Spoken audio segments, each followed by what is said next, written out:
Everybody, Zach again at newtutor.com. Wow, looking at the news, you got ambassadors being killed in the Middle East and other embassies being stormed. I mean, do you really think we've done a whole lot of good over there in Egypt and the Middle East and Libya? Listen, the whole thing with Gaddafi, the reason we took out Gaddafi, we had to take out Gaddafi. It had nothing to do with anything about liberty and democracy in the Middle East. It had nothing to do with that. The reason we took out Gaddafi is because he had a whole bunch of gold, and he was getting ready to start the African dinar. The African dinar would have been a gold-backed currency. In our country, the banksters who run our country were not going to allow that to happen. Absolutely not. And so we had to go over and topple that government in that country and do it under the guise of saying, "Oh, we're spreading democracy. We're spreading democracy," and we're not doing that. No, we had to do it Egypt too because Egypt was supporting it as well. Mubarak wanted this gold-backed currency, a gold-backed currency, a strong gold-backed currency like the one Gaddafi and Mubarak and some of the other countries over there were wanting to do would have devastated the dollar, would have devastated the oil markets for the United States. It would have put this country in a Great Depression almost overnight. And it's going to happen eventually, but it's going to be probably China that launches their gold or silver-backed currency. And it's going to do the same thing. But we can't go in and topple their government like we can do a little guy like Gaddafi. You know, pick on someone your own size, U.S., it doesn't work that way. You can't go pick on China like that. And so they're going to get ready to launch their silver-backed currency, and it's going to mean a whole world of hurt for our U.S. economy because we have gotten away from what the Torah, from what the Bible calls honest weights and measures. Honest weights and measures. It was just in. Let's look at it. It was just in our last Torah portion.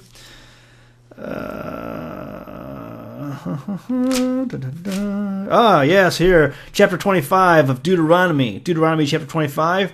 But you shall have a perfect and just weight, a perfect and just measure shall you have, that your days be lengthened in the land which the Lord your God gives you.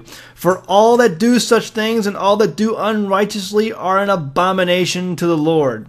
Because it says right here, you shall not have in your house diverse measures, a great and small. You shall not have in your bag diverse weights, great and small. No. Even our founders of our country put in the Constitution, Article 1, Section 10 of our U.S. Constitution, that we should use gold and silver as our legal tender to pay our debts.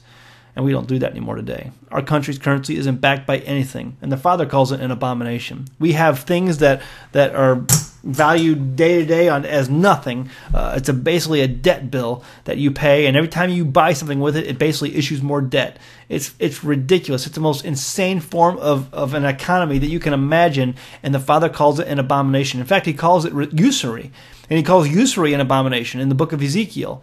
And he says it will not stand. And so here's the deal. The words of the Father are at stake here. Our economy will collapse. And when it does, the Father's words will ring true because he says it will collapse. It will not stand. He calls it an abomination. So the Father's words are at stake here. The current economy is going to collapse. No matter how many governments we topple, no matter how much window dressing they do, it's going to get worse and worse and worse. And we're seeing it now. We're seeing it collapse before our eyes. Our economy is in such terrible shape. We have embassies over there being overrun. We have countries Europe that is in just a complete and total mess. And we've brought this on ourselves because we've gotten away from the Torah. You know, if my people who are called by my name turn from their wicked ways and seek my face, then I will heal their land. But it says if you turn from your wicked ways, well, what is wicked?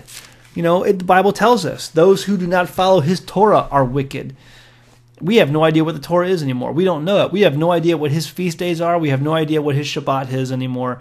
And we do our own ways. We do what is right in the sight of our own eyes. And he says, don't do what's right in the sight of your own eyes. Every man does what's right in the sight of his own eyes, but only do what is right in the sight of the Lord. Only do what's right in the eyes of the Lord. It doesn't matter what you think. The heart is deceitfully wicked. Your heart can tell you, well, this is what I believe God tells me to do. It doesn't matter what you think God tells you to do. You need to go back to his word and read what God tells you to do and do that. Then you can be safe. You're doing what God tells you to do. All right, that's it. Go home, read your Bible. Thanks.